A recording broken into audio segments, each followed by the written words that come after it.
Salam sehat sejahtera pemirsa setia Mata Ketiga. Hari ini kita akan bincang-bincang tentang hubungan antara Mars dan Bumi. Mars dan Bumi di masa lampau. Mari kita alihkan pandangan ke Mars. Planet merah ini di tata surya kita. Ada sehamparan area seluas kurang lebih 4,9 juta kilometer persegi di bagian timur laut belahan barat Mars. Survei Geologi AS menyebutnya Acidalia Planitia atau dataran di Mars. Area ini sekilas tampak seperti titik besar yang terbakar dari kejauhan. Para ilmuwan penasaran, mengapa tempat ini terlihat tidak sama dari bagian Mars lainnya? Unsur radioaktif abnormal. Untuk mencari tahu misterinya, NASA pun meluncurkan wahana penjelajah rover Perseverance pada awal abad ke-21, tepatnya pada 18 Februari lalu. Dan hasilnya memang mengejutkan para ilmuwan. Ternyata tempat ini memiliki kandungan dua unsur yang tinggi, yaitu uranium dan thorium. Uranium dan thorium merupakan unsur radioaktif, adalah bahan bakar nuklir yang sangat bagus. Di bumi, unsur ini umumnya berbentuk biji atau batuan, tetapi kandungan uranium dan thorium di bebatuan Mars sangat rendah. Logikanya, kecil kemungkinan wahana penjelajah bisa mendeteksinya. Tapi kenapa baru terdeteksi sekarang? Hanya ada satu penjelasan, yaitu kedua elemen ini tidak ada di lapisan batuan bawah tanah, tetapi di permukaan Mars. Kondisi ini sedikit mirip dengan kebocoran pembangkit listrik tenaga nuklir Chernobyl bekas Uni Soviet pada 1980-an. Saat itu ada 4 reaktor nuklir, salah satunya meledak. Akibat ledakan itu, material radioaktif dilepaskan ke atmosfer, dan lingkungan sekitar reaktor terdiri dari yodium-131, cesium-134, dan cesium-137. Selain itu juga bahan radioaktif strontium-90 terlontar ke area ini. Unsur-unsur dengan radioaktif ekstrim tinggi ini membuat lahan itu menjadi tanah yang beracun. Hari ini 40 tahun pasca insiden fatal itu, Anda bisa melihat seorang YouTuber yang datang ke sini sambil membawa detektor untuk mendeteksi unsur radioaktif yang berlebihan ini. Demikian juga dengan kondisi di dataran di Mars ini. Wahana penjelajah Amerika Serikat dan Rusia seketika mendeteksi unsur radioaktif uranium dan thorium yang tinggi di area ini. Kemudian seorang fisikawan bernama John Brandenburg mengumumkan hipotesis yang berani. Dalam bukunya Life and Death on Mars yang diterbitkan pada tahun 2011, ia mengusulkan bahwa pernah terjadi perang nuklir di Mars. Perang ini menghancurkan peradaban yang makmur, sekaligus menghancurkan medan magnet Mars. Akibatnya atmosfer Mars pun hilang. Angin matahari dan sinar ultraviolet mengubah Mars menjadi sebuah planet mati. Menurut John, di masa lalu Mars pernah mempunyai kehidupan bahkan peradaban. Tetapi sayang para alien berakal budi itu musnah oleh serangan nuklir yang dilancarkan oleh peradaban lain. Kisah tentang bocah Mars. Namanya Boriska Kiprianovich dari Rusia. Boriska yang saat itu baru berusia 11 tahun mengaku bahwa kehidupan sebelumnya berasal dari Mars. Jadi orang-orang pun memanggilnya bocah Mars. Nama bocah yang mengaku dari Mars dan kini berusia 25 tahun ini bisa dikatakan sekarang sangat terkenal di dunia. Dia menuturkan bahwa orang-orang dari Mars memiliki tinggi sekitar 7 kaki atau lebih dari 2 meter. Banyak dari mereka yang berhenti menua pada usia 35 tahun. Boriska mengatakan bahwa orang Mars menghirup karbon dioksida, bukan oksigen. Setelah mengalami bencana, Mars kehilangan atmosfernya, dan bencana ini adalah perang nuklir. Sosok seperti apa pemuda Mars ini? Bocah Mars Boriska lahir di Volgograd, Rusia pada tahun 1996. Nama kota ini sebelumnya adalah Stalingrad, yang merupakan kota tempat terjadinya pertempuran sengit antara Uni Soviet dan Jerman pada masa Perang Dunia II. Ibunya adalah seorang dokter anak. Menurut ibunya, Boriska langsung menatapnya begitu dia lahir, yang membuat ibunya terkejut. Si kecil Boriska sudah bisa bicara ketika baru berumur beberapa bulan, bisa membaca dan menggambar ketika berusia 1,5 tahun. Selain itu juga mulai berbicara tentang tata surya sejak usia 3 tahun. Dia tidak hanya tahu nama dan jumlah setiap planet di tata surya, tapi juga tahu seri dari masing-masing satelit planet. Seorang profesor bernama Vladislav Lugovenko dari Akademi Ilmu Pengetahuan Rusia memiliki minat yang kuat pada bocah Mars itu. Sang profesor membawa Boriska ke institut untuk mengujinya. Pada saat itu, si bocah Boriska yang baru berusia 5 tahun berbicara tentang struktur heliks ganda DNA tata surya di hadapan Profesor Lugovenko dan nama-nama banyak galaksi yang sama sekali belum pernah didengar sang profesor. Profesor Lugovenko pun tercengang mendengarnya. Dia menggunakan instrumen untuk menguji pancaran tubuh si bocah dan menemukan auranya jauh lebih kuat daripada orang-orang biasa pada umumnya. Selain itu juga memiliki kemampuan telepati yang kuat dan ingatan yang tajam. Menyaksikan si bocah Boriska berbicara dengan lancar dan leluasa tentang Mars, Profesor pun terperangah dibuatnya. Dia pun tanpa sadar seakan bergumam, benarkah yang diceritakan bocah ini? Apakah memang ada kehidupan di Mars? Kisah tentang sebuah meteorit. Sejak 1960-an, manusia telah meluncurkan puluhan wahana antariksa tak berawak ke Mars. Sekarang kita memiliki pemahaman umum tentang Mars. Sejauh yang bisa disaksikan, permukaan Mars penuh dengan bebatuan dan bukit pasir. Lingkungan di sana kering dan dingin, suhunya bisa mencapai minus 133 derajat dan melonjak hingga 30 derajat di musim panas. Atmosfer Mars yang tipis tidak dapat menghalangi sinar ultraviolet dan radiasi dari luar angkasa, ditambah dengan tekanan udara yang sangat rendah, sehingga tidak ada organisme apapun di bumi yang dapat bertahan hidup di lingkungan Mars. Jadi sebagian besar teori di abad lalu yang mengatakan bahwa ada kehidupan di Mars itu hanya ada di novel. Siapapun di komunitas ilmiah yang mengatakan itu hanya akan menjadi bahan tertawaan, tetapi kondisinya mulai berbalik pada akhir abad ke-20. Suatu hari di bulan Agustus 1996, reporter dan fotografer berbondong-bondong ke NASA di Washington DC AS. Pandangan mata orang-orang tertuju pada kotak plastik kecil ini. Apa isi di dalam kotak ini? Ternyata hanya sebuah batu, tetapi berasal dari Mars. Batu ini telah tergeletak dengan tenang di Mars selama sekitar 4,5 miliar tahun. Tetapi diperkirakan batu itu jatuh ke luar angkasa secara kebetulan sekitar 16 juta tahun yang lalu. Kebetulan seperti apakah itu masih menjadi misteri.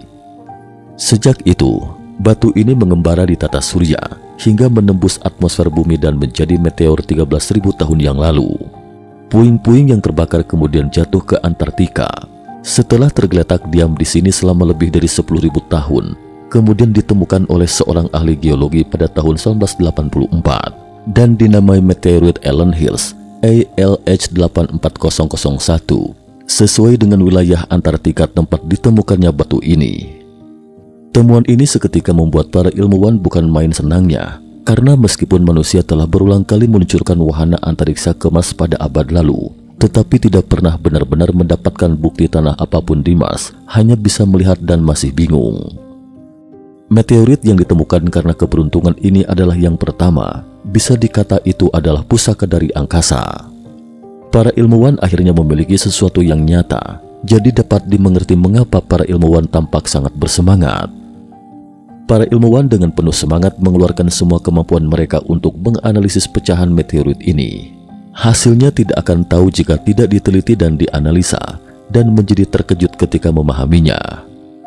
Di antara pecahan meteorit itu, ditemukan kristal magnetit. Kristal yang ditemukan pada tahun 2011 oleh sebuah tim peneliti dari University of Nevada, Amerika Serikat, itu ternyata adalah hasil dari bakteri magnetaktik yang disebut BW1. Bakteri ini adalah mikroorganisme bersel tunggal dan terdapat di hampir semua perairan di bumi. Penemuan menakjubkan ini kemudian diterbitkan dalam jurnal Science 2011. Tidak hanya ada kristal magnetit, tetapi para ilmuwan juga menemukan ada beberapa rantai bulat dalam pecahan meteorit. Struktur rantai serupa juga ditemukan pada beberapa fosil purba di bumi.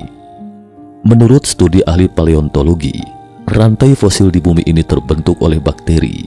Jika rantai yang sangat mirip ditemukan di pecahan meteorit Mars, apakah itu berarti juga terbentuk oleh bakteri di Mars?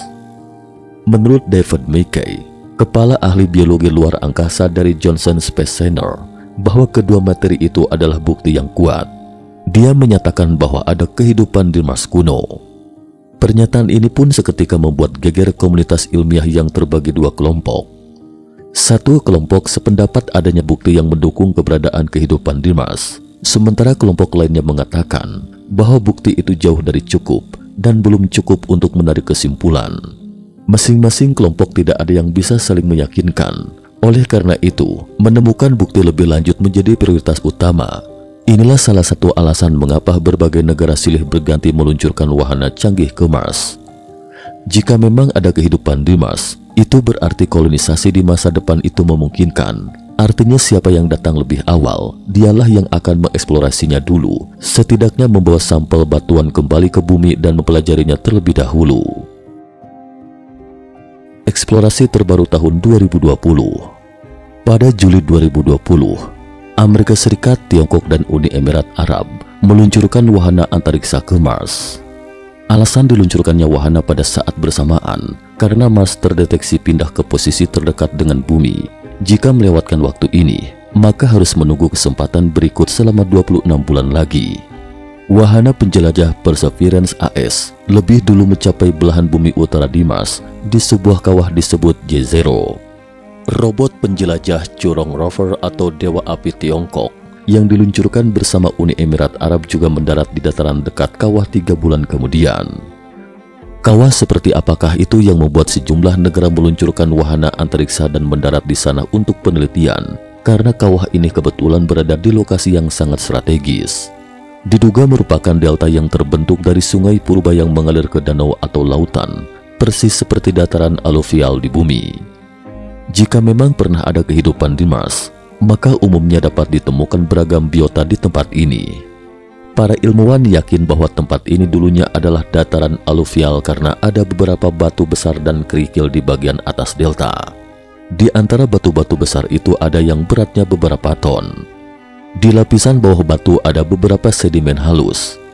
Peneliti Ken Williford mengatakan pelapisan ini menunjukkan bahwa danau purba ini diisi oleh sungai yang mengalir perlahan. Sedimen kecil hanyut ke sungai dan mengendap menjadi delta yang landai. Sementara batu besar di bagian atas mungkin terbawa oleh banjir besar dari tempat lain, jadi sangat berbeda dengan sedimen kecil di lapisan bawah. Dengan kata lain, sangat mungkin pernah terjadi banjir besar prasejarah di sini, jadi besar kemungkinan dapat menemukan tanda-tanda kehidupan. Dari foto yang dikirim wahana antariksa, para ilmuwan mengatakan bentuk geologis Mars menunjukkan bahwa besar kemungkinan ada cairan air pada miliaran tahun yang lalu. Lagi pula sebagian besar belahan utara di Mars mungkin berupa lautan. Menurut ahli astrofisika, bahwa atmosfer awal di Mars mungkin kaya akan karbon dioksida yang juga dapat menghasilkan efek rumah kaca, membuat permukaan menjadi hangat. Jadi, ada kemungkinan bahwa lingkungan Mars hangat dan lembab selama periode dari jutaan tahun atau bahkan miliaran tahun yang lalu. Jadi tidak tertutup kemungkinan adanya kehidupan di Mars kala itu. Kandungan air yang melimpah, lingkungan yang hangat, dan orang-orang dari Mars yang bisa menghirup karbon dioksida.